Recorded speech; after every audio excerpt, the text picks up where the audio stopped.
Pues bienvenido a tu creación.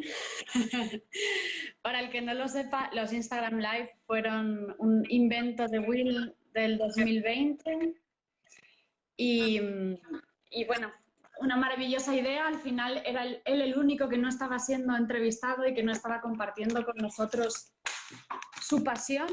Entonces le tocaba ya y decidimos estrenar el 2021 con él. Realmente como lo terminamos, ¿verdad? El último Instagram Live también era de los dos, así que volvemos a las mismas, solo invertimos esta vez los papeles. Creo que a Will casi todo el mundo le conoce, pero para el que no, es profesor de Relaciones Internacionales o cursos relacionados con Relaciones Internacionales en el EPRI y es el coordinador además de la carrera de Asuntos Globales. Y yo creo que para los que le conocemos, pues hay un tema que no solo lo hemos notado nosotros, sino que al parecer los estudiantes también lo han notado. Hay un tema favorito que le apasiona, del que habla, del que lee y del que le gusta mucho pensar y reflexionar, que es los griegos. Te hemos oído todos en clase, en los pasillos, de cena, da igual, cualquier modo de Will. Will tiene una referencia a la antigua Grecia. ¿Por qué la antigua Grecia? ¿Por qué has querido hacer un Instagram de este tema? Yo, fíjate, creo que el tema me llama mucha atención. Es verdad que llevo varios años estudiando a los griegos. Sobre todo fue gracias a Eduardo Noya. Cuando empecé con el doctorado ya sabía bastante de los griegos. Me ha aficionado la política y la historia y todas las cosas y como que todo empieza ahí. Pero como que todo el mundo lo sabe, pero da un poco de pereza, ¿no? De repente ahí a ponerte a leer cosas que escribieron hace 2500 años. Es como muy difícil saber por qué es relevante para nosotros hoy todos estos antiguos libros. Ahí, mira, está Ale también conectándose a Osorio, que es nuestra otra querida profesora del programa Grandes Libros. Así que, hola, y a todos los demás también. Bueno, ¿cuándo empieza Occidente? Y antes de que empiece con todo esto, quiero dejar cosas claras, ¿no? Evidentemente la civilización griega, y voy a explicarlo durante la conferencia de hoy, durante el chat de hoy, por qué es el origen, ¿no? Pero evidentemente Occidente tiene más cosas, ¿no? La pata griega evidentemente es una de las patas más principales que vamos a hablar hoy, pero sin duda la tradición judeocristiana es igualmente importante. Y si esto gusta y la gente nos lo pide, pues a lo mejor podemos hacer otro live también de las otras partes, ¿no? El soldado germano, la tradición germana, la tradición de la libertad moderna también. Hay como muchísimas partes dentro de lo que es Occidente, pero mi objetivo de hoy, yo creo, es dejar claro por qué los griegos son tan importantes dentro de ese mix. Vale. Entonces, yo creo que, bueno, los griegos también evidentemente heredaron y eran los grandes seguidores de todo lo que pasaba en el antiguo Egipto, ¿no? De los fenicios también, como el alfabeto, como sabes, y muchísimas cosas. Pero, sin duda, para todos los clásicos, todos los ilustrados que se formaron escribiendo cómo tenían que reformarse los gobiernos, ¿no? Hobbes, que inicia con más fuerza que nadie, yo creo, la ilustración en Inglaterra, se inicia traduciendo a Tucídides, Rousseau, o sea, vayamos por donde vayamos por la ilustración moderna, todos bebían todo esto que escribían aquí los griegos. Entonces, luego hablaremos un poco al final, ¿no? Un poco sobre por qué está en crisis ahora la civilización occidental, pero todos tenían muchísimo hincapié de qué diablos hacían estos locos ahí en la antigua Grecia y por qué es todo tan importante, ¿no? Bueno, en mi opinión, y me voy a basar en mucho de lo que voy a decir aquí ahora en los escritos de Donald Kagan, que fue el historiador de clásicos más famosos, yo creo, del siglo XX en Estados Unidos, que dio clase en Yale durante varias décadas y cuyos tomos, los 4 tomos enteros de la Guerra del Peloponeso, me he bebido, así como los podcasts que le han grabado, para quien quiera saberlo, sobre la antigua Grecia que da Yale, en Open Classics, que le recomiendo a cualquiera, ¿no? Entonces, mucho de lo que voy a decir sale de ahí. Entonces, es la civilización que más ha influido en la idea de Occidente y además yo me atrevería a decir en el mundo en general. ¿Por qué? Porque en Occidente hemos creado unas instituciones y unas leyes que han producido una libertad desconocida en instituciones previas y no conocemos una democracia previa en ningún lado del mundo, no conocemos esta obsesión por equilibrar los poderes, ¿no? Incluso Esparta, que a día de hoy nos horroriza, ¿no? Por la cantidad de esclavos que tenían, los equilibrios de poder que formaron entre 2 reyes que gobernaban a la vez, los éforos, ¿no? Y las demás instituciones ya veían una importancia en tener que hacer equilibrios del poder para intentar esquivar y esquivar una tiranía. Además, yo creo que el cuerpo de ciencia y avances tecnológicos sin precedentes, que empieza aquí también, nos ha dado ahora, no en la actualidad, pues un nivel de vida inimaginable para generaciones que han pasado, ¿no? todas las demás civilizaciones que hoy viven con nosotros en el mundo quieren participar de esto, les gusta la tecnología, les gusta la electricidad, les gusta el comercio, les gusta el libre mercado, la democracia ahora está un poco retirada, pero hasta entonces, y la idea que tenemos en Occidente, ¿no? La posición que tiene la mujer dentro del Occidente también, ¿no? Todas esas cosas que han venido de una manera o de otra, pues todas las grandes partes de la población, ¿no? En Oriente Medio los padres quieren que sus hijos estén formados, que se eduquen, que participen de una manera u otra, que sean prósperos, ¿no? Que puedan llevar a cabo sus buenas vidas. Luego tienen sus diferencias, evidentemente, ¿no? Pues tienen diferentes religiosas y cosas de este tipo, pero todas las demás civilizaciones quieren de una manera u otra poder participar en todos estos bienes que han salido, ¿no? De nuestra civilización. Por cierto, podéis ir lanzando preguntas si queréis y Elena y yo vamos a intentar estar contestando. Pero, sí. bueno, ¿no? Además de todos estos bienes, ¿no? La concepción, y es de las cosas que más me interesan a mí, ¿no? Si lo saben los alumnos también, que la cuestión de la libertad y el destino es una de las cosas que más me obsesionan a mí, ¿no? Porque me parece que nada de esto fue inevitable. No era inevitable que Occidente llegase a lo que llegó, ¿no? Y a dar los frutos que dio. Son todo un fruto, tú eres historiadora, Elena, hasta ciertos puntos de accidente, ¿no? La idea de la libertad moderna, hasta qué punto surge en aquellos sitios donde chocan el monarca y la autoridad religiosa y como que crece la libertad ahí como una especie de flor delicada y son los accidentes los que nos han marcado hasta día, ¿no? Hasta cierto punto quiénes somos hoy. Que si hay algo, les está diciendo ahí en sociología a los alumnos, ¿no? Si hay vida después de la muerte y me presento ahí el día del juicio final y me permiten ahí hacer un par de preguntas, la primera que les voy a hacer es hasta qué punto fuimos libres, ¿no? Hasta qué punto quiénes somos no es condicionado por la educación que hemos recibido de nuestros padres, nuestra tradición cultural, nuestras instituciones, ¿no? Hasta qué punto el individuo en sí fue libre, ¿no? Y es uno de los temas que más me interesa porque es una pregunta filosófica súper occidental y es de las que más ganas tengo de hacer. Luego también otra cosa que es puramente occidental, Elena, y los griegos tienen una gran input en esto, es que el tipo de gobierno clásico por todo el mundo había sido la monarquía, bajo distintas formas. No se conocen repúblicas y democracias fuera de Occidente. Luego ya después de todos nuestros avances pues se han incorporado en distintas cosas del mundo, pero el gobierno fuera de Occidente ha tenido una base puramente divina, ¿no? Hasta los griegos, o de tradición, o de poder militar y punto, ¿no? No se ha llegado a través, en ninguno de estos casos de gobiernos antiguos, a través de un cuestionamiento racional de cómo hay que construir el gobierno y cuáles son las leyes que tenemos que tener. No había hasta este momento un cuestionamiento racional.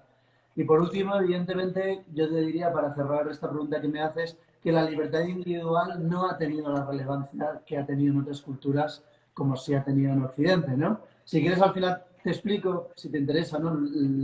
Cómo ha cambiado el concepto de libertad a lo largo del tiempo, que esta es una pregunta también un poco complicada, pero, en fin, por estas y muchas otras cosas, yo creo que Occidente se diferencia de otras culturas y que los griegos de una manera u otra pues tuvieron lo mismo. Hay un par de cosas, no sé si yo te digo tres que se me han ocurrido según estabas hablando y tú ya tiras por donde quieras. Bueno, lo primero es que qué influencia tienen los griegos. Has mencionado al final un montón de puntos. ¿Por qué consideras que los griegos son iniciadores o por lo menos responsables de un desarrollo determinado de esas instituciones o características tan importantes? Y al final, que va un poco con eso la pregunta, no sé si algo de lo que has leído de historia, algo de lo que has escuchado, te indica en por qué allí, en ese momento, como tú decías, pues limitar el poder en lugares donde surge la necesidad de limitar el poder, pero en realidad probablemente la necesidad o poderes fuertes que debían haber sido limitados habría en muchos lugares y sigue habiendo hoy en día y no necesariamente por eso desarrollan esas instituciones. Entonces, no sé si has leído o si tienes alguna teoría de qué ingredientes o qué características, aparte de la casualidad y otras cosas que se escapan un poco a nuestras planificaciones, si tienes alguna teoría o has leído algo de por qué ellos y no otros grupos. Pues algunas personas piensan, desde el punto de vista de introducción, que sabes que ellos utilizan el alfabeto fenicio e introducen las vocales, ¿no? Y todos estos cambios que eso provoca, la facilidad con la que se empieza a escribir después de poder hacer eso sin necesitar un contexto, ¿no? Y poder transmitir. Otras ideas, ¿no? Evidentemente no todas las polis griegas fueron democracias. Atenas, evidentemente, es la más famosa, no fue la única. Pero estas primeras ciudades, ¿no? Que se llamaban polis, que es de donde viene la palabra política, por cierto, la gestión de la polis, ¿no? fueron repúblicas, ¿no? Si quieres nos podemos entrar un poco más en Atenas. Y es curioso que no había entre ellos, ¿no?, grandes reyes, ¿no? En la época de la que escribe Homero, por ejemplo, la palabra para el típico rey pequeño es basileus. Basileus, y solo utilizaban la palabra rey o monarquía para hablar del gran rey, que era siempre para describir al rey de los persas, porque evidentemente el imperio persa ejercía una sombra gigantesca sobre todos los griegos, y mucha de la tradición occidental, de hecho, se desarrolla en contraposición con los persas, ¿no? Heródoto, por ejemplo, en sus historias habla que los griegos eran pobres pero libres, frente a unos persas que eran ricos pero corruptos, ¿no? Y la tradición que hemos continuado teniendo, por ejemplo, de Cleopatra, ¿no?, y las ideas que tenemos de eso de Oriente, ahora Oriente para mi generación pues está muy influido por el Islam y por gente pues menos vista y por los que han visto los telediarios, por los problemas que hay, estados fallidos y demás. Pero en la antigüedad no era así, ¿no? En la antigüedad, de hecho, eran los ricos en Oriente lo que se consideraban los griegos y siempre vivían bajo la amenaza de una gran invasión persa, ¿no? Entonces, no había en estas pequeñas polis entre ellos reyes con la riqueza como para contratar a mercenarios y los ciudadanos eran ellos mismos los que debían ir a pelear y por tanto ellos mismos se organizaban para decidir la cuestión política, ¿no? La cuestión política elemental al principio siempre es un tema de seguridad, ¿no? Cuándo ir a la guerra, cuándo no ir a la guerra, qué opinan los demás de si hubiera que ir o si no hubiera que ir, qué alianzas tenemos que tener. Pues esto es una cuestión, ¿no?, que los ciudadanos debían pelear ellos mismos. Ellos, como decimos en España, ¿no?, se lo guisaban y ellos se lo comían. Y entonces es aquí donde surge esta idea que es aberrante, ser un ser humano con tus plenas capacidades y vivir bajo unas leyes arbitrarias, ¿no?, que no están dichas por nadie. Y a día de hoy seguimos interpretando esto, ¿no? Todos pensamos que tenemos que decir algo en política cuando vamos a votar cada 4 años en todos los países que tenemos democracias, y en aquellos países donde no los hay, la mayoría de la población le gustaría poder ejercer su visión sobre la polis. Luego, eso genera otros problemas, la modernidad y las democracias en ciudades-estado, que son cosas mucho más grandes, si quieres podemos entrar en eso, pero es esta idea de poner a la razón en un trono, ¿no?, que es lo primero que hacen los griegos. De hecho, una de las cosas que les explico en sociología, Elena, es que los filósofos presocráticos, ¿no?, empezando con Tales de Mileto, la razón por la que surge la ciencia es porque hacen una pregunta muy fácil.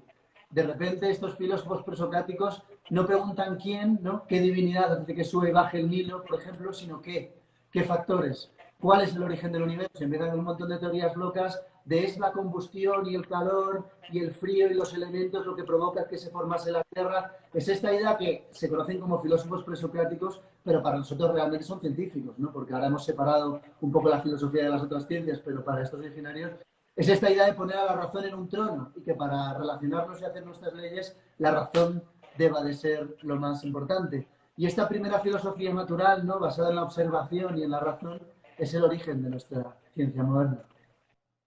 ¿Y cómo describirías entonces la relación que ellos establecen entre Dios y el hombre, o incluso cómo compararías quizá ese tipo de religiosidad con una religiosidad de la gente que está ahora conectada, que probablemente somos todos judío-cristianos?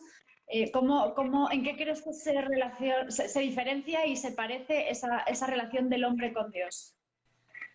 Subí en Instagram, no sé si lo viste, antes de venirme a Guate paré en Madrid unos días y estuve en Madrid, está el Museo Antropológico, y en la puerta del museo hay 2 inscripciones en latín que tienen un origen griego y que explican muy bien cómo veían ellos su cosmovisión, y además a mí es de lo que más me ha enamorado de los griegos, y además creo que es muy útil para un mundo cada vez más ateo en el que entramos, ¿no?, porque creo que todo el mundo, creyentes y no creyentes, podrían estar de acuerdo, o sea, con cómo veían los griegos lo que hacíamos en este punto en medio del universo que se llamaba la Tierra, ¿no? Porque ellos tenían una relación hasta lo que fue entonces muy arrogante de lo que era el hombre dentro del cosmos, ¿no? Ellos elevaron al ser humano por encima de lo que habían hecho la mayoría de las otras civilizaciones hasta entonces, y estaba en una especie de ser extraordinario entre los animales, pues bueno, luego en el Renacimiento, ¿no?, Pico de la Mirándola tiene unas frases maravillosas, Maquiavelo también, ¿no?, que todavía el Renacimiento sí que colocaría al ser humano, ¿no?, en el centro del cosmos, pero los griegos veían que combinaban, ¿no? Y por eso me parece a mí tan interesante y tan maravilloso, combinaban con esta elevación al ser humano que tenían una visión muy dolorosa de las limitaciones que tiene nuestra naturaleza, ¿no? De la grandeza del hombre. Esta visión trágica, además, está plagada en todos los textos, tanto filosóficos como de teatro, tan divertidas que nos han llegado a la modernidad, ¿no? El concepto del hubris o de la arrogancia sin límites que puede tener el hombre que intenta elevarse como un dios, pero que al final no puede escapar del destino, ¿no? Es algo clásico dentro de la civilización griega.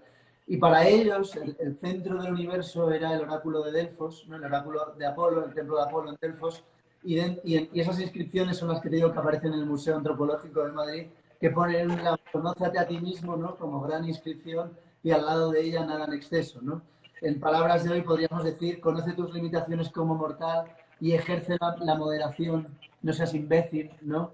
Porque como no ejerzas la moderación vas a ir por una mal visto de la vida. La psicología moderna además ha interpretado mucho de esto. Todo lo que se hace en adicciones, por ejemplo, es la templanza y la enseñanza de la moderación en todo, ¿no? En las pasiones, en el respeto de uno mismo, en conocerse cuál es tu naturaleza, que intentes mejorar dentro de lo que puedas tu naturaleza, aunque sepas que nunca vas a llegar a ser un ser perfecto, ¿no? Es un poco la tradición humana y que nos vamos a morir y que a medida, un amigo mío, José Ruiz, con el que trabajé hace unos años, tiene una frase que siempre se me quedó, que también representa esto un poco, ¿no? Que decía, Will, yo creo que la sabiduría es saber envejecer.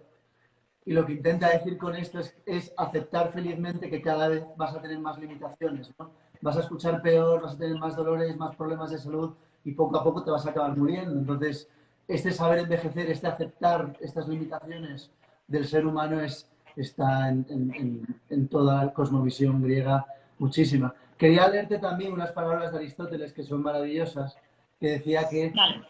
tal y como el hombre, ¿no? Es el mejor de los animales cuando se perfecciona, también es el peor de los animales cuando se separa de la justicia y la ley, porque la injusticia siempre es muchísimo más peligrosa cuando está armada, y el hombre que está armado del uso de la razón y de la virtud puede usarlo para fines totalmente opuestos, destructivos, oprimirse a sí mismo, a su especie, cargarse planetas, y lo quiere hacer con una facilidad con la que no tienen, ¿no?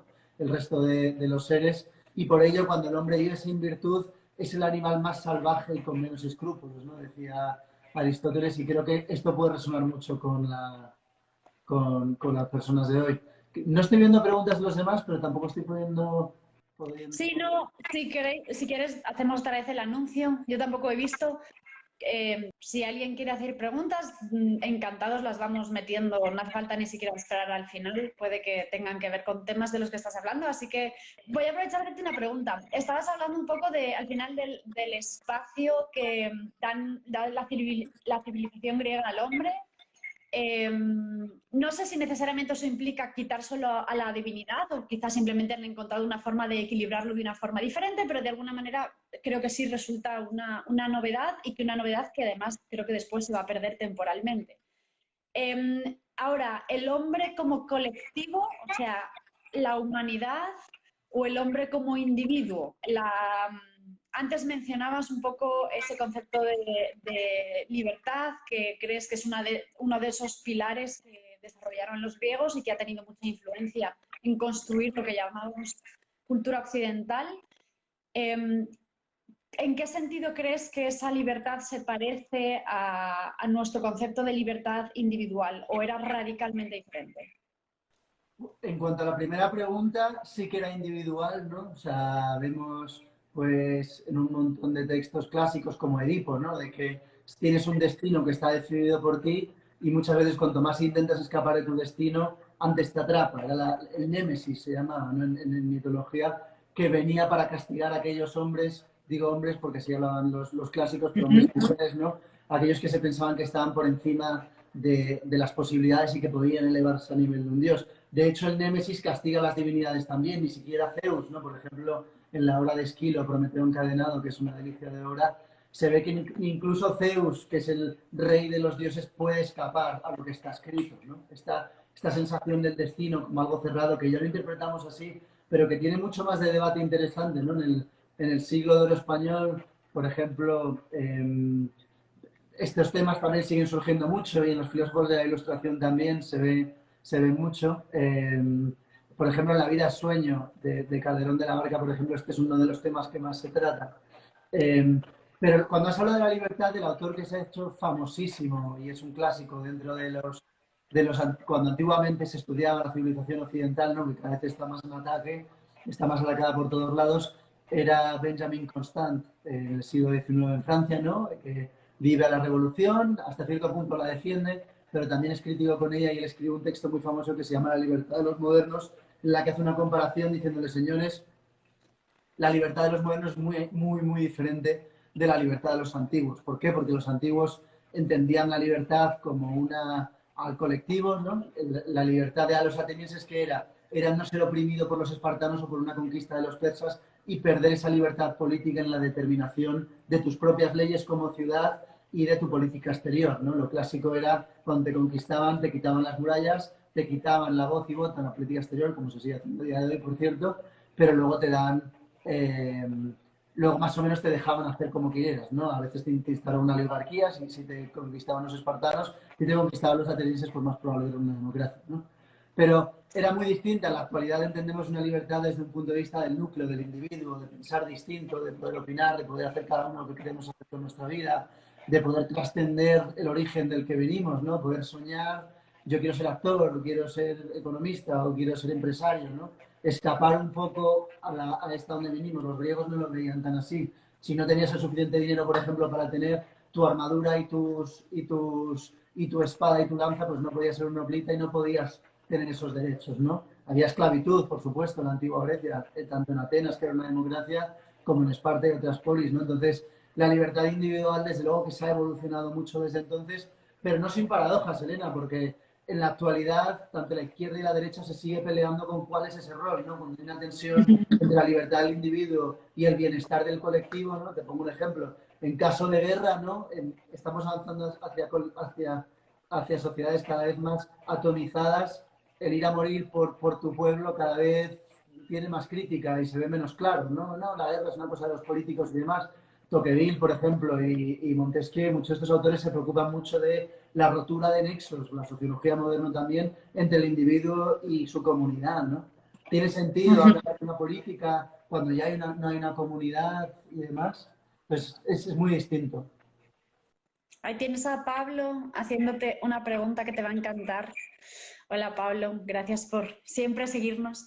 Dice, ¿qué impacto crees que tuvo en el universo griego el hecho de que eran pequeñas unidades políticas constantemente en competencia?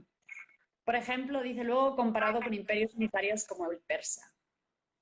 Eso es una de las tesis, esa de por qué Occidente ha primado, ¿no? Estoy ahora mismo leyendo otro libro de un clásico que se llama Carnage and Culture de Hanson, y él dice que este hecho, te estaba hablando esta mañana de Jenofonte, ¿no? De la Navesis, la obra que narra después de la guerra del Peloponeso, después de 30 años luchando, muchísimos hombres se encuentran sin trabajo porque su único trabajo ha sido la guerra, y entonces Ciro el joven contrata a 10.000 griegos para ir a hacer la guerra contra su hermano y bueno, para intentar hacerse con el trono persa, y tras adentrarse más de 1.500 millas, ¿no? Dentro del territorio persa, ganan en todos los conflictos que se encuentran porque son mucho más buenos militarmente, ¿no? El estilo de guerra occidental de ser todos iguales, de camaradería, de estar luchando por las libertades de cada uno, hace que sean muy efectivos, y de repente, que es que estoy deseando que Netflix haga algo con esto, sería tremendamente feliz, Ciro el joven muere en el último conflicto, que gana militarmente, pero a él lo matan y se encuentran rodeados en un territorio hostil y tienen que emprender un largo viaje de vuelta, y desde el principio establece una especie de democracia interna dentro del ejército en el que están eligiendo sus propios generales y sus estrategos, que era la palabra clásica de la que hay una estrategia a día de hoy. Y es toda esa historia. De hecho, al volver a Grecia mueren muy pocos en todos los conflictos que tienen y narran un montón de cosas fascinantes, y los que mueren, pues mueren por problemas de hambre o por frío, cruzando la nieve o cosas de este tipo, pero militarmente, ¿no? Y luego también se dice, esta misma tesis que está diciendo Pablo, que el occidente moderno, ¿no? La Europa moderna fue feudal, en palabras de un sociólogo muy famoso, la guerra hizo el Estado y el Estado hizo la guerra, ¿no? Charles Tilly, que es muy famoso en esta tesis. Y el hecho de que en Europa estuviéramos separados, ¿no? Entre Pirineos, la isla británica, distintas cosas, hicieron distintos núcleos que tenían que competir estratégicamente por ver cuál tenía el mejor modelo, ¿no? Uno adoptó el Estado-Nación y Napoleón se hizo muy bueno en eso, ¿no? Evidentemente generó un ejército que nadie podía haber engendrado hasta entonces con el mass conscription y todos al final acabaron copiando de una manera u otra todas estas cosas, ¿no? Sí, justo también de lo que pregunta Pablito, Neil Ferguson en su libro sobre Occidente y el resto también menciona el tema de los estados pequeños que era Europa frente a China y cómo funcionó la competencia por conquistarse, ¿no? No había mucha estabilidad, había que estar seguro y cómo eso pudo también influir en el desarrollo tecnológico en la edad moderna. Pregunta también Pablo por cómo se concilia la belicosidad de las ciudades griegas con su afán comercial. Esa es una buenísima pregunta, porque Montesquieu veía en esto, por ejemplo, ¿no? Que el dulce comercio que pacifica las costumbres y las naciones, pero muchos autores importantísimos como Platón la razón por la que dicen que cae Esparta, por ejemplo, es por culpa del comercio, ¿no? Porque en cuanto hay comerciantes y mucha gente entrando y saliendo, pierdes las costumbres, te corrompes, ¿no? En busca de lujos y riquezas, buscas solo tu bienestar individual y te olvidas del bienestar de tu pueblo. Y eso hace que caiga. Entonces, esa tensión es de lo más clásico. Por ejemplo, en España, el filósofo Antonio Escotado ha escrito unos volúmenes masivos sobre los enemigos del comercio, en la que también trata este tema con muchísima idea. Pero la belicosidad griega era muy, muy notoria. Pero eso no es lo que les hace únicos, ¿no? Porque todos los pueblos hacían la guerra, todos los pueblos, lo normal en la antigüedad es el imperio y la guerra, lo anormal es la pequeña polis, ¿no? Entonces, lo que les hacía distintos era cómo decidían ir a la guerra, ¿no? Las votaciones que, que había y que cómo se decidía y es cómo hemos engendrado, yo creo que la idea moderna de que todos deberíamos de poder decir algo, aunque tengamos representantes políticos, ¿no? Por ejemplo, Atenas era una democracia directa y eso tenía muchos problemas, que no sé si en principio no está generando dudas eso, pero era distinto, ¿no? El sistema político que tenemos ahora, evidentemente, y es muy difícil trasladar ese sistema a un Estado-nación moderno grande con todo el territorio que tiene. Kant, por ejemplo, Rousseau, Montesquieu también habla mucho de eso, que no puedes tener todos los regímenes políticos en las mismas extensiones geográficas. Distintos regímenes son adecuados para distintas extensiones. Muy bien. Vamos a venir un poco más a la actualidad. Tú empezabas mencionando esas instituciones que tenían su origen en la antigüedad y luego mencionabas en un momento que estamos en un momento en crisis, has dicho. ¿En qué estamos en crisis? ¿Y tiene esto algo que ver con los griegos? ¿Nos han dado la enfermedad y la cura en la misma dosis o no hay ninguna relación?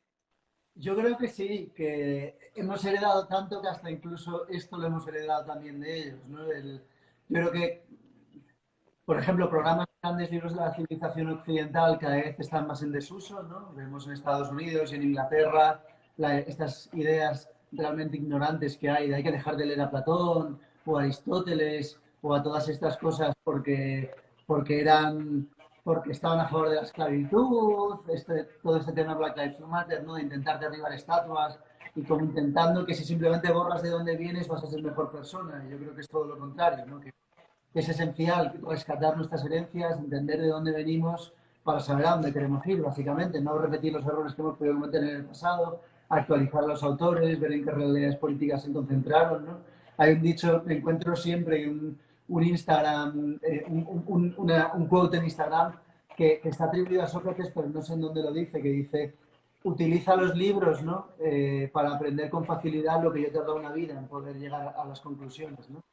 Esto, sobre todo, lleva pasando en los últimos 200 años, yo creo, desde la rotura de la comunidad, ¿no? El inicio, por ejemplo, de la sociología, de Emile Durkheim, de Comte, de todos estos pensadores, pero Marx también, yo creo, está en la preocupación de que toda esta inmensa transformación que está provocando la revolución industrial de campesinos que están masivamente entrando en ciudades donde sus identidades, quiénes son, su rol dentro de la comunidad se pierde, está todo un poco en entredicho, ¿no? Y de cierta manera, en Estados Unidos, por ejemplo, los programas de grandes libros se dan para la Primera Guerra Mundial porque mucha gente están yendo a luchar por Estados Unidos en la Primera Guerra Mundial, pero realmente no entienden para qué. O sea, ¿qué hace distinto a Estados Unidos, por ejemplo? dentro del excepcionalismo norteamericano siempre ha sido no que sean ellos mejor como nación por su etnicidad, su religión, porque no son únicos, evidentemente, son europeos en ese sentido, sino por la calidad de sus ideas. Entonces se encuentran con la situación de querer enseñar en los colegios y en los sitios qué es lo que hace que nuestra civilización, ¿no? Y para Estados Unidos sus instituciones políticas sean únicas. Claro, es cierto que todos estos avances tecnológicos que son fruto de entronar a la razón, ¿no? Provoca impactos negativos, ¿no? Desde evidentemente el problema que implican pues el CO2 y las emisiones de gas que tenemos en el medio ambiente, también evidentemente problemas como la deforestación, que evidentemente son problemas que hay, ¿no? Y todas estas cosas que se tienen gracias a la tecnología, o sobre todo el ejemplo paradigmático son las armas nucleares, ¿no? Por ejemplo, el brillante estratega y dramaturgo griego decía que nada inmenso entra en la vida de los mortales sin ser una maldición, ¿no? La energía nuclear, que puede dar tanta energía, iluminar ciudades y un montón de cosas buenas, también sirve para generar armas nucleares, ¿no? Esta idea de luz y sombra que te venía explicando. Pero para mí, en mi opinión, lo que más miedo me da de las críticas modernas, por ejemplo, es la crítica al hecho de que existe una realidad objetiva, ¿no? Porque todo nuestro conocimiento empírico que ha hecho que avance la ciencia, que ha hecho que avance todo lo que tenemos hoy, este Instagram que estamos teniendo, este teléfono sobre lo que estamos haciendo, la comodidad que tiene la gente para poder ver esto y no estar cosechando, por ejemplo, ¿no? Era la historia de la humanidad hasta hace muy poco, está basado en el objetivo de la realidad. Y si abandonamos la religión, ¿no? Si la moral es relativa, si destruimos la razón, lo único que queda es la ley de la jungla, ¿no? Tooth and claw, dicen en inglés, la ley del más fuerte. Y esto, pues también lo vio Platón, lo tengo aquí además, estaba revisando el primer libro de la República que lo tengo aquí, Trasímaco, ¿no? Que es el que le dice a Platón, mira Platón, no digas tonterías de la justicia es lo que dice el más fuerte siempre. A lo largo de la historia los gobernantes imponen las leyes que quieren y las llaman justicia. Pues es lo que nos queda, ¿no? Si queda que la verdad es lo que diga el más fuerte, que es algo que ha heredado los movimientos relativistas modernos, ¿no? Y la transformación que ha tenido el marxismo. Pero eso que decías también al principio, Elena, es muy nuestro, porque la crítica feroz es puramente occidental. O sea, los griegos, con sus obras de drama, de teatro, criticaban las costumbres, al poder, manipulaban al poder judicial para intentar dañar la imagen pública de los políticos. Todo esto que es propio de la libertad política y la democracia que vivimos hoy, ya pasaba hace 2400 años en Grecia. Y esta idea de criticar lo que se tiene, o sea, el padre de la filosofía de Sócrates, lo ejecutan por corromper a la juventud y adorar nuevos dioses, ¿no? Esa es la excusa que dicen. Este es desafío tan desagradable que hacen. La verdad, yo creo que es complicada y que no fue exactamente cierta esa razón. Pero son los sofistas, ¿no? Que se hicieron famosos por todas estas cosas. Pero, sin embargo, y también yo creo que esto tenemos que admitirlo, ¿no? Para entender a dónde vamos, y como dice Donald Kagan también, ¿no? Es que evidentemente es cierto que hay un lado oscuro dentro de la civilización occidental. Claro que por ejemplo, te doy un ejemplo muy claro para todo el mundo. Hombre, Pedrito, no veía a Peter que se está conectando. Los intentos totalitarios más absolutos y terribles son productos occidentales. El marxismo se escribe en Londres, ¿no? La creencia que el hombre, en su arrogancia, puede crear de arriba abajo un sistema perfecto, utópico, es puramente occidental también. La República de Platón es cómo hacer eso, por ejemplo, ¿no? Las leyes, Platón, me molesta mucho porque los círculos liberales le critican muchísimo, no sin falta, pero creo que falta mucha lectura y a mí me gusta mucho leer Platón, tengo que confesar. Pero este sueño comunista es puramente occidental, ¿no? Y como te diga, hay tensiones sin resolver. Esto es lo que se enfrenta en todas las civilizaciones. Pero hay un montón de tensiones y de preguntas que quedan abiertas y sin resolver. O sea, que no tienes la solución. No tienes la solución a cómo salimos de la crisis. O sea, mi solución, no sé si es solución, porque creo que no hay ninguna civilización que tenga todas las preguntas ya dadas. La realidad siempre es complicada y siempre cambia. Y toca a cada generación tomar sus decisiones en cómo se quiere enfrentar a su mundo, a sus vecinos, a su realidad, cómo quiere montar, ¿no? El sistema de valores que hereda, si lo quiere cambiar o no. Eso es decisión de cada generación. Pero sí que creo que este ataque es tremendamente negativo porque precisamente lo que quieren hacer es borrar las líneas que explican de dónde venimos. Y eso es peligrosísimo, porque eso, lo que yo pienso que hay detrás de eso es un intento de querer escribir unas nuevas, por ejemplo, ¿no? ¿Qué me molesta a mí mucho de los comunistas que tenemos en España en el gobierno? Vámonos, déjame que me moje, ¿no? Me salgo de los griegos y me mojo. Dale, dale, tú tira. Que odian a la iglesia, odian al empresario, odian a todas las instituciones que no sean estatales. ¿Por qué? Porque quieren borrar todo aquello que puede hacer resistencia al Estado y entronarse a sí mismo para que todo el mundo en su obediencia vaya al Estado a pedir la paguita, vaya al Estado para pedir salud pública y ellos evidentemente justificarse como tiranos en el poder y hacer lo que quieran de nosotros. Claro que es interesante meternos a todos en un sistema de pensiones públicas. ¿Por qué? Porque entonces nos tienen a todos atados y pueden hacer con nosotros todo lo que queramos. Hay un colectivo que es peligrosísimo para los políticos en España, que es los pensionistas. ¿Por qué? Porque dependen de ellos. Claro. Entonces, por eso yo creo que es muy, muy importante no borrar las líneas de las que venimos. Es como las miguitas de pan que vamos tirando a lo largo que hemos venido y es muy importante poder volver atrás para decir, hemos hecho esto ya 7 veces antes. Pues chicas, el comunismo lo hemos probado 7 veces, a lo mejor no hay que probarlo una octava y ahorrar unos 80 millones de vidas, no lo sé.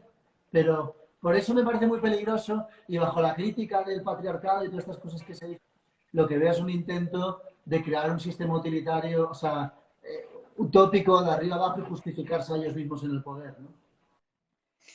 Totalmente. Te quería, mientras si hay más preguntas nos las ponen por ahí. Yo te he visto, bueno, te hemos visto todos los que estamos a tu alrededor, meses y meses leyendo tus tomos de la guerra del Peloponeso, si no recuerdo mal. Y creo que también a mí me falta esta pregunta aquí. ¿Por qué la guerra del Peloponeso? ¿Por qué tu fascinación con ese tema particular? ¿Tiene algo que ver con lo que hemos estado hablando? ¿Hay algo en esa guerra que tiene que ver con estos temas? Pues la razón por la que empecé con la guerra del Peloponeso es porque pues casi todos los teóricos de relaciones internacionales empezamos con Tucídides porque es el que establece la ley del más fuerte, por ejemplo, en política internacional. Y siempre había oído hablar de él, había leído muchos fragmentos sueltos, pero nunca me había atrevido, ¿no?, a entrar de lleno. Y Tucídides, en su preocupación, ¿no? O sea, el primer historiador es Heródoto, la tradición es así, pero Tucídides es el primer historiador que intenta ser objetivo, ¿no?, que es como una de las cualidades clásicas que os piden a vosotros, a los historiadores.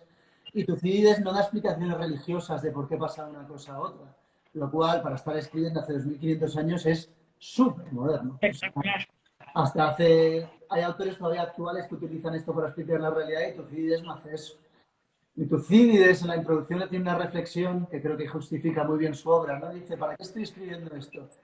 Una razón parecida a la de Heródoto, ¿no?, de una manera u otra. Dice, para que no se olviden, Heródoto, por ejemplo, habla de las grandes hazañas que hicieron tanto los griegos como los bárbaros, esperando que esto pueda ser utilidad para las generaciones futuras. Y Tucídides lo adapta un poquito más. Tucídides te dice, siendo la naturaleza humana como es, y quería decir una palabrota, ¿no?, pero siendo la naturaleza humana como es, sus limitaciones, la sed que tenemos por dominar a los demás, las ganas que tenemos de ser ricos, lo egoístas que podemos llegar a ser, ¿no?, toda esa parte oscura de la naturaleza humana que seguimos teniendo y que los griegos eran tan... Por ejemplo, Tucídides decía que había 3 razones para la guerra, ¿no? El miedo, el honor y el interés, ¿no?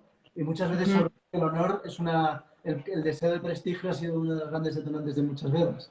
Y de siendo la naturaleza humana como es, queridos amigos, es muy probable que lo que estoy contando yo aquí en la guerra del Peloponeso se vaya a repetir muchas veces durante la historia.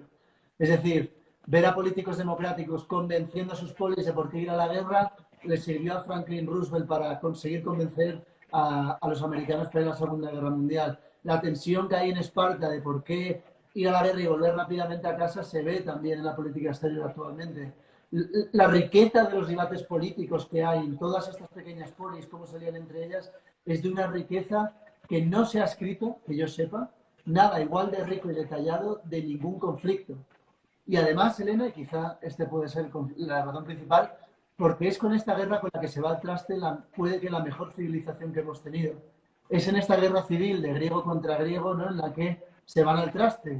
Después de esto tiene una debilidad tan grande en la que los persas van a entrar y luego evidentemente los macedonios con Felipe, el padre de Alejandro, y por supuesto con Alejandro, van a conquistarles y van a perder su libertad política. Y pasa con ello, Elena, algo que me da mucho la atención también, y es que todos los textos importantes se dejan de escribir cuando pierden la libertad política. Todos, sin duda, dejan de escribirse y la filosofía se vuelve hacia adentro. Esta es la revolución de Sócrates en la filosofía. La filosofía ya no se vuelve en cómo debería ser el Estado, sino cómo deberíamos vivir nuestra vida. El estoicismo, por ejemplo, el epicureanismo, que llega mucho después, ¿no? Aristóteles, y luego después surge todo esto de decir, bueno, ya la cuestión política no podemos decir nada, así que vamos a escribir sobre no desear cosas materiales, o sí desearlas, vivir el presente, todas estas cosas como que ya se desarrollan porque han perdido trágicamente la libertad política. Solo cuando han perdido la libertad política, cuando ya dejan discutir de esto y la mayoría de discusiones se pasan al individuo hacia adentro, ¿no? Muy bien, yo creo que alguno has convencido de que vaya por los tomos ya. Pili nos había preguntado antes, me había pasado, lo siento, Pili. Dice, por favor, Will, compártenos por qué consideras que estudiar a los griegos es relevante para nosotros hoy. Has medio contestado de muchas formas, pero quizá una idea más. Vale, creo que si lo dije al principio de la conversación, pero hay miles de razones por las que hacerlo. Primero es para poder reflexionar sobre nuestros sistemas políticos, para ver y no ver, ¿no? Por ejemplo, ellos inventaron la democracia, pero también a la fecha han hecho la mejor crítica a la democracia hasta la fecha. La República de Platón ha hecho una crítica a la democracia que no ha sabido superar nadie y fue coetáneo a la primera democracia, ¿no? O a las primeras reformas, ¿no? Solón es el invento de la democracia y luego cada vez se va haciendo una democracia más abierta, más inclusiva y demás, hasta la caída, ¿no? Que tienen. Pero eso es una razón buenísima, yo creo. No todos hablamos, oh, sí, democracia y derechos y tal, pero Platón es el primero que habla de la meritocracia, es decir, no, es que no deberían de gobernar todos, deberían de gobernar los mejores. Y Platón te habla, por ejemplo, de que tú dejarías llevar a un barco a todos o dejarías que lo lleve el capitán o que un cirujano te abriese el corazón y te operase a todos porque es democrático o quieres que te opere el mejor, ¿no? Pues ¿por qué en la gestión de la polis que afecta a millones de personas no dejamos que sean los mejores los que gobiernen, ¿no? Esta tradición aristocrática, como ellos lo entendían, que es una aristocracia abierta, aristocracia significa gobierno de los mejores, pero todo el mundo se acuerda ahora, ¿no? De un tema que te gusta mucho a ti, que es la aristocracia medieval, cerrada, ¿no? Sanguínea y demás, pero esto no es a lo que se refería a él. Pues es una razón magnífica, por ejemplo. Súper. Tenemos una pregunta que no sé si tú puedes abrir las preguntas, creo que no, pero es que a mí no me sale entera, pero no sé si la podría ampliar. No sé, si no, dice, ¿la Unión Europea se podría considerar como una consecuencia de la ideología mercantil griega? La tradición griega tiene con ella la visión muy buena. Por ejemplo, Atenas era una polis talasocrática, ¿no? Era un poder talasocrático, que es lo que usamos en relaciones internacionales para hablar de un poder marítimo, mientras que Esparta era un poder telurocrático, ¿no? De telurocracia, que es un poder de tierra, no es la palabra original de Telos. Pero toda la riqueza que tiene Atenas, por ejemplo, la consigue gracias al comercio. La razón por la que dura tantísimo esta polis griega de Atenas es porque construyen unas murallas y consiguen comerciar. Durante más de 27 años, los espartanos que están a sus puertas y cargándose todos sus cultivos no consiguen acabar con ellos porque los griegos controlan el mar, el acceso a lo que son hoy los estrechos del Bósforo y los Dardanelos, que es lo que comunica el Mar Negro con el Mar Egeo, y la mayoría del grano lo importan de Ucrania. Ucrania siempre es tradicionalmente el granero de Europa, ¿no? Hasta que Stalin, con sus maravillas y el comunismo, consiguen hacer una hambruna ahí, que tiene mérito. Pero esa tradición la hay ahí. Esparta era, por ejemplo, una sociedad que no le gustaba, muy cerrada, ¿no? Podríamos decir, al comercio de estas cosas, porque desde que Licurgo, ¿no? Un personaje que todavía no se sabe si fue real o si es ficticio, el dador de leyes, que es una palabra que me encanta como concepto, dador de leyes, Lawgiver, que fue Licurgo, hizo unas leyes muy severas y que funcionaban muy bien, y la idea era conservar, ¿no? Era profundísimamente conservador Licurgo, y se dice que en cuanto se pierde todo esto, ¿no? En cuanto se abre el comercio, Esparta pierde su disciplina y entonces cae, ¿no? Así, básicamente. Y el marxismo, curiosamente, también ha heredado mucho de esto, ¿no? De que detestan el libre comercio, detestan estas ideas porque piensan que corrompen. El cristianismo, ojo, hasta cierto punto también, ¿no? Evidentemente no todos los cristianos actualmente, pero desde el principio, y esto lo trata explotado muy bien, hay una parte del cristianismo, por ejemplo, la usurería, que estuvimos hablando contigo, es algo muy, muy, muy mal visto.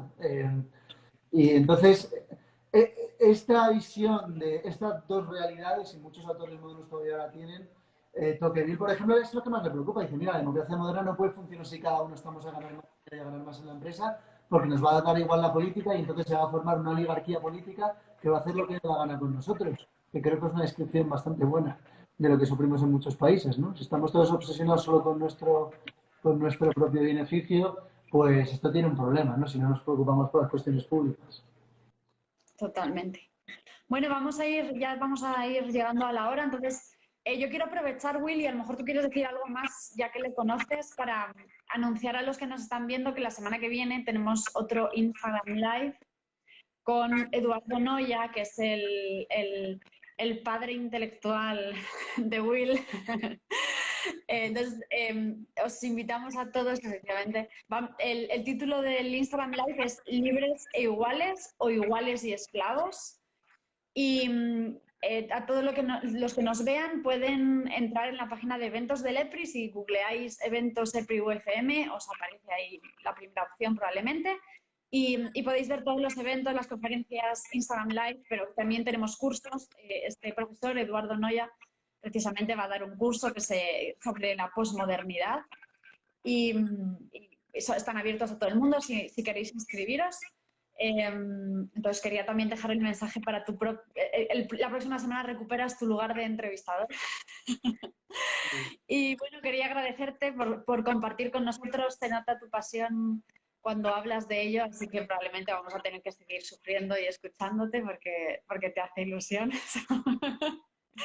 Pero muchas gracias. Creo que das una perspectiva muy clara de cómo uno se puede sorprender mucho leyendo a gente de hace muchos años, ¿no? Yo en mi clase de historia digo todo el rato, somos muy diferentes a esta gente que estamos estudiando y a la vez somos muy parecidos que esta gente que estamos estudiando. A veces digo una cosa, a veces digo la otra y me contradigo en la misma clase, pero creo que al final son esos efectos, ¿no? A veces uno tiene la impresión de estar leyendo algo muy diferente a lo que eres tú y a veces lo podrías haber escrito tú, lo podría haber escrito alguien y creo que es un efecto muy atractivo para alguien interesado en entender al hombre y su historia. Perfecto, pues nada, muchísimas gracias. Pues muchas gracias a todos y nos vemos la semana que viene. Estupendo, cuídate mucho. Chao a todos, gracias.